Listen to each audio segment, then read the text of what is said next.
Los saludo con muchísimo gusto. Yo soy Ethel Soriano. Gracias, como siempre, gracias por acompañarme aquí en Bien y Saludable. Pues fíjese que hoy vamos a hablar del trastorno por déficit de atención e hiperactividad, que hay muchísimas dudas en cuanto a esto. Hay un sobrediagnóstico en algunas ocasiones también y, bueno, queremos hablar con una experta. Hoy le doy la bienvenida a Yolanda Vallet. Ella es experta en déficit de atención e hiperactividad, coordinadora de proyecto DAH. ¿Cómo estás, querida Yolanda? Gracias, Ethel. Muy bien, muy contenta de poder estar aquí con ustedes. Hoy se conmemora el Día Internacional del Trastorno por Déficit de Atención e Hiperactividad. Por eso estamos haciendo este programa, para dar esta información, querida Yolanda. Y pues como bien se conoce, pues es un síndrome neuroconductual que es muy común en la niñez y puede continuar a través de la adolescencia y hasta la edad adulta. Que ahorita nos cuentas un poquito cuál es la sintomatología y cómo podemos hacer un diagnóstico certero, que en muchas ocasiones hasta los maestros hacen diagnósticos, que eso creo que sí es un tema que hay que manejar. Así es. Efectivamente, como lo dijiste, es un trastorno neuroconductual. Quiere decir que las neuronas en la parte prefrontal no están haciendo una buena sinapsis, no hay una buena conducción debido a neurotransmisores. En el caso del TDA estamos hablando de tres: dopamina, noradrenalina y serotonina. Entonces, esta mala conducción hace que el niño, la niña, o incluso el adolescente y el adulto, porque bien lo dijiste, es un padecimiento crónico que corre a lo largo de la vida, va a presentar de una manera diferente sus síntomas a lo largo de la vida, pero ahí está, y hace que la persona no pueda sostener la atención hasta concluir una actividad o bien controlar su conducta en los niveles que se espera. Y como bien dijiste, es más común de lo que pudiéramos creer. En México, según la Secretaría de Salud, a través del JN Navarro, se dijo que hay una prevalencia del 8% en los niños entre los 6 y los 16 años. Ahora, el TDA, como les digo, presenta tres síntomas: inatención, hiperactividad e impulsividad. Entonces, me dices, ¿por qué el docente puede diagnosticar a un niño? Es que muchas veces los padres de familia tienden a minimizar los síntomas, es decir, es que es niño. Exacto, o el así es, muy bien. O es porque es niño y todos son inquietos, hiperactivos, inatentos, o bien porque sí, así es su personalidad, o más allá. Así era yo de chiquito, así era el papá o la mamá de chiquito. Entonces, pero no estamos viendo que sí hay una problemática y que sí le está causando un impacto a ese niño. A ver, Yolanda, hay una pregunta. Ahorita estás comentando que tal vez los papás lo dan como, ay, pues así era yo de chiquito, ¿no? Pero también hay unas cuestiones que podría ser que no tenga un trastorno por déficit de atención y que sea una cuestión de carácter y de conducta y de falta de límites. ¿Cómo sabemos esa línea, cómo determinamos esa línea tan sensible, decir, esto sí ya es un problema y necesita un diagnóstico y obviamente un tratamiento? Este es un tema de carácter. Por supuesto. Y aquí lo importante es ver el querer y no poder, que eso es muy distinto. Cuando tú le dices a un niño, ya, siéntate por favor y estate quieto, el niño lo quiere hacer porque no quiere tener problemas ni con sus padres ni con el docente. De verdad hay una muy buena intención de hacerlo. Sí. Sin embargo, se sienta y al cabo de 2 minutos empieza a retorcerse en la silla, empieza a mecerse, mover la pierna. Ahí no se ha parado, pero ya estamos viendo que tiene una inquietud que no debería de tener, ¿no? A diferencia de otros niños, que tú le dices igual, quédate sentadito y ahí no se van a quedar, ¿no? Y estos niños no. Son niños que a lo mejor estudiaron y de verdad estudiaron, le echaron muchísimas ganas, pero al día siguiente reprobaron. ¿Por qué? Porque no recordaron la información o porque a la hora de hacer el examen, pues el compañero ya tiró el lápiz, alguien se paró a tirar basura y los distrae. Entonces empiezan a brincar de estímulo en estímulo y no logran concluir su tarea o no con la calidad que se requiere. Entonces ahí es donde empezamos a ver la diferencia entre querer y entre no poder. A ver, también me comentaban en relación a esto que estás diciendo, que para saber si es una cuestión de carácter o una cuestión de un trastorno por déficit de atención e hiperactividad, es que tal vez en casa es uno y en la escuela es otro. Tal vez en casa tiene unos padres muy permisivos y en la escuela, pues una maestra más rígida que le pone límites. O al revés. Entonces tendría que ser en todos los contextos sociales, en todos sus aspectos de vida, que sea igual, en casa y en la escuela. Así es. Exacto, porque como yo digo, el que es perico donde quieres verde. Sí. No puede ser que tú seas un angelito bien portado, te sientes, hagas tu tarea en casa y en la escuela no. Es que hay que ver qué está pasando en la escuela, o si es el caso al revés.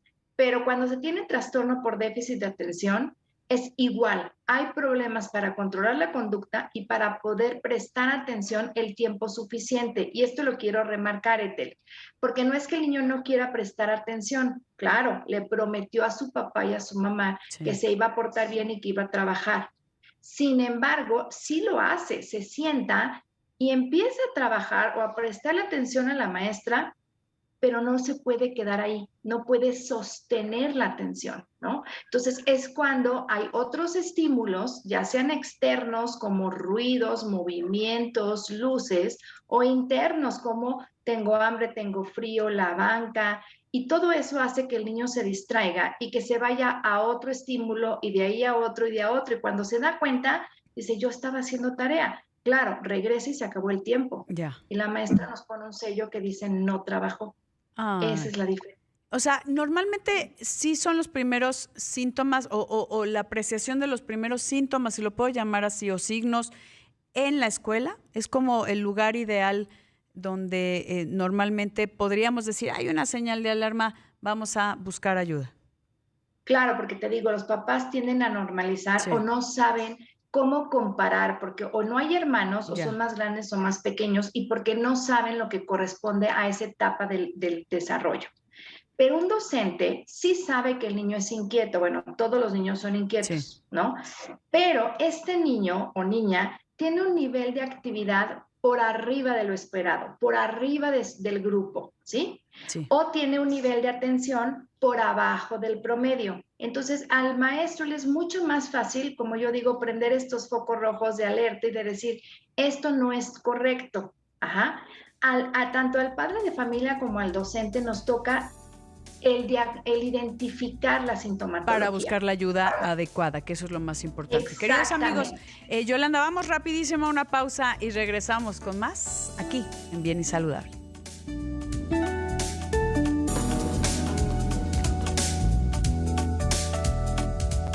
Seguimos aquí en Bien y Saludable y estoy hablando con Yolanda Valete, ella es experta en déficit de atención e hiperactividad, coordinadora de proyecto DAH.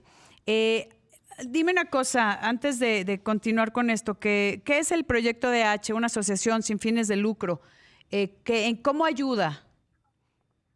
Sí, mira, nosotros tenemos 4 áreas de acción. La primera es la atención a padres de familia, porque es importante que ellos conozcan lo que está teniendo su hijo, que reciban la información científica actualizada y sobre todo estrategias muy puntuales para llevar a casa.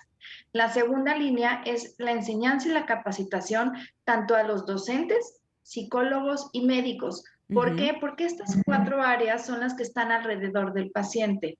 También últimamente estamos incursionando en capacitación directa al paciente, es decir, al niño, al adolescente y al adulto, porque ellos también tienen el derecho a saber lo que les pasa de una manera como muy sencilla, muy a su nivel y también de ir adquiriendo estrategias y también nosotros se los estamos brindando. Ujú. Y tenemos el área de investigación, donde estamos viendo si lo que nosotros hacemos tiene el impacto que esperamos, y el área de redes, porque es importantísimo, como por ejemplo ahorita, gracias a ustedes, el Con todo poder gusto. brindar esta información. ¿En Así dónde es. los encontramos en redes? ¿Cómo están? Para que también docentes, médicos, padres de familia puedan tener toda la información de quien lo vive día a día. Sí, claro, nos pueden encontrar en nuestra página cerebrofeliz.org o en nuestras redes como Proyecto DAH, todo seguido, perdón, Proyecto DA. Y también en nuestro teléfono es el 55 38 28 92 75. ¿Me repites las redes? Es más fácil, cerebrofeliz.org. Esa es nuestra Sí, página y las redes como Proyecto DAH, Proyecto DA. Proyecto DA, D-A-H. ¿ok? Para Así cualquier es. información, esta es una asociación sin fines de lucro creada en el 2003, que bueno, lo que hace es mejorar la calidad de vida de las personas que padecen trastorno por déficit de atención e hiperactividad, sus familias y también su entorno, que eso es súper, súper importante. Nos estabas comentando de que esto se ve normalmente en las escuelas, porque ahí puedes comparar. En casa los padres tendemos a siempre pues el pasto, bueno, siempre mi hijo es el mejor del mundo y no tiene ningún problema, ¿no? Y a veces nos Así es. cegamos y atrasamos la ayuda, que Así es. eso es muy importante. ¿Qué hay en ocasiones? O sea, porque también hay un tema que ya cuando tienes un diagnóstico los padres dicen, es que no voy a medicar a mi hijo toda la vida, ¿no? Ujú. Sí, fíjate que eso es como un mito. Bueno, de entrada un miedo, y un miedo porque dicen, ¿por qué le voy a dar un medicamento y un medicamento que va al cerebro? Yo lo Ujú. que quiero decirles es que cuando su hijo es medicado, no le tengan miedo al medicamento. Los medicamentos para el TDA están científicamente comprobados que no van a causar ninguna adicción. Son medicamentos que tienen estudios longitudinales durante muchísimos años. Entonces, no le tengan miedo. Creo que si ponemos en una balanza los efectos secundarios que pudiera tener el medicamento, como cualquier medicamento, Claro, comparado con los riesgos de autoestima, baja autoestima, de deserción escolar, de bullying, de problemas ya escolares, sí, laborales, de sociales. relaciones, exactamente. O sea, creo que el miedo que tienen los padres de familia acudiendo a Proyecto DA, ahí vamos a trabajar con ustedes de qué es lo que sí pueden esperar en el medicamento, porque tampoco lo va a resolver todo, lo que deben de estar alertas y cómo trabajar de la mano. ¿Por qué? Porque mientras más temprano se actúe y de una manera asertiva, hay mayor probabilidad de que no se tenga que tomar el medicamento por un largo plazo. Pero eso es importante, Sí, actuar a tiempo para cambia. evitar estos riesgos. A ver, la persona adecuada para hacer un diagnóstico son psiquiatras, que también son los únicos que pueden prescribir, hablando de médicos, no, los psicólogos no prescriben medicamentos, los psiquiatras sí. No. ¿Quién es quien hace el diagnóstico preciso y el tratamiento farmacológico de un trastorno por déficit de atención? Sí, mira, el diagnóstico es clínico y eso sí lo quiero recalcar, porque muchas veces me dicen, es que a mí no me mandaron a hacer el electroencefalograma, no Ujú. me mandaron a hacer ningún estudio de imagen, es que no se necesita. Se mandan a hacer cuando se tiene la sospecha de algún otro padecimiento que se necesita Sí, descartar. Entonces, este diagnóstico clínico lo hacen los psiquiatras especializados en niños, es decir, se llaman psiquiatras. psiquiatras. Ujú. Así es, o bien un neurólogo pediatra. También lo hacen médicos que han sido entrenados en lo que es el trastorno por déficit de atención o neuropsicólogos que también han sido entrenados. La diferencia está en que un médico sí puede recetar un fármaco, Ujú. mientras que un neuropsicólogo no. No, ¿Ok? estoy de acuerdo. Querida Yolanda, me voy rápido a una pausa y regreso con más información sobre trastorno por déficit de atención, ya que hoy se conmemora el Día Internacional del TDAH. Estoy platicando con Yolanda Valet, experta en déficit de atención e hiperactividad, coordinadora de Proyecto DA. Dime una cosa, Yolanda. ¿Qué pasa en el cerebro que hace que te vuelvas loca con tantos estímulos y entonces no puedas enfocar tu atención? Cerebro tenemos millones de neuronas y estas neuronas se conectan unas con otras para poder brindar la información.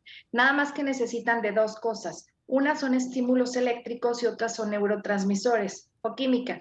Entonces, cuando no hay la química adecuada o no está trabajando de manera asertiva, en este caso hablando, como dije, de dopamina, noradrenalina y serotonina, pues esta conducción no se puede dar. Es como si yo a ti te dijera, Etel, dame ahorita tu nombre, dirección y teléfono, Ujú. pero no puedes hablar y tampoco puedes escribir. Adelante. ¿Cómo le hago? Ujú. Exacto. O sea, si yo a ti no te doy los elementos necesarios para que me brindes esa información, pues está muy difícil que me la pases. Lo mismo pasa en las neuronas. Cuando no hay esos neurotransmisores, pues la información no puede pasar y por lo tanto es cuando empezamos a ver que el niño tiene síntomas de inatención, de hiperactividad y impulsividad que desafortunadamente se confunden con una mala crianza, una mamá que no está presente, que no hay límites, o a lo mejor, como tú bien dijiste, una personalidad, un temperamento de un niño rebelde, de un niño flojo, ¿no? Que nada más quiere molestar, cuando en realidad es que no está pudiendo, ¿no? Y bueno. A ver, aquí una cosa, yo te decía, o sea, puede ser un subdiagnóstico porque hay muchos niños con trastorno por déficit de atención que no se le da la atención adecuada ni se le da la importancia adecuada y que piensan que ya cuando crezca se va a calmar, ¿no? O como dijiste, así era yo de chiquito. Pero también por otro lado, ya hay maestros, y lo dije al inicio, que ya están diciendo, este niño tiene un problema psicológico. Tú como psicoterapeuta Gestalt certificada en trastorno por déficit de atención, pues tienes que hacer una evaluación de si es una cuestión de carácter o es, pues este niño sí tiene un tema. Claro, yo lo digo como si fuera una cebolla, tenemos que ir pelando esta cebolla, ir limpiando estas capas, por supuesto. Tenemos que ver por qué se está presentando la conducta, si efectivamente es un problema que el niño está teniendo por falta de límites, por una mala crianza, o a lo mejor porque también está atravesando por situaciones que lo llevan a portarse así, porque se están separando papá y mamá, el nacimiento de algún hermano, un cambio de casa, se murió alguien, y pues claro que todas estas situaciones afectan psicológica y emocionalmente al niño y se va a manifestar en su conducta. También hay que hacer otras, yo le digo como ir eliminando, porque si hay un problema visual, un problema auditivo, por supuesto que el niño pues no va a poder prestar atención en clase, claro, y no va a oír y no se va a distraer con cualquier cosa porque no está escuchando y pierde la atención. Entonces tienes que ir eliminando esos factores, o no veo bien el pizarrón. Así es. Entonces tienes que ir eliminando, tienes que ir pelando la capa hasta ver que ya no hay ningún otro elemento por el cual el niño está teniendo estos problemas de atención y estos problemas de conducta, ¿no? Entonces, el diagnóstico tiene que ser un diagnóstico diferencial, tiene que ser hecho verdaderamente por un especialista y donde, como te digo, no hay ninguna prueba de gabinete, ningún estudio donde salga el TDA, pero sí nos podemos basar en pruebas neuropsicológicas, en algunos exámenes para descartar alguna otra problemática. Ok, que ese es un tema. No hay estudios como de sangre, porque la gente dice, es que ¿cómo lo diagnostico? No hay estudios de sangre, puedes hacer un electro, pero para descartar algunas otras cosas, pero normalmente es con pelar estas capitas de cebolla para ir viendo cómo se va desenvolviendo en todos los entornos de su vida. Así es, y el médico, porque me dicen, es que Yolanda, no entiendo por qué me preguntaron desde cómo fue el embarazo, el parto, todo su desarrollo, y más aún, no entiendo por qué me preguntaron sobre mí, sobre su papá, ¿no? ¿Cómo era yo en la escuela? Si yo había sido una burra, si había podido sacar buenas calificaciones, si había tenido problemas de conducta. Y es que estamos hablando que el TDA tiene un alto factor de heredabilidad. Fíjate, es de los padecimientos con mayor heredabilidad, del 75%. Entonces, quiere decir que si el niño tiene TDA, es muy probable que papá, mamá o alguien en la familia lo tenga, ¿sí? Entonces, sí, por eso claro, por eso es que la historia clínica es muy completa. Pero eso se debe de hacer a través de un profesional.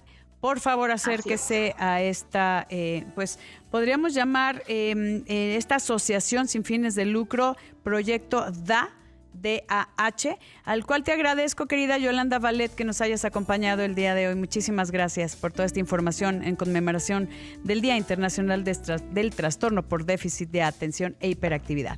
Muchísimas gracias, queridos amigos. Yo soy Ethel Soriano y por favor, para estar bien y saludable, cuídese.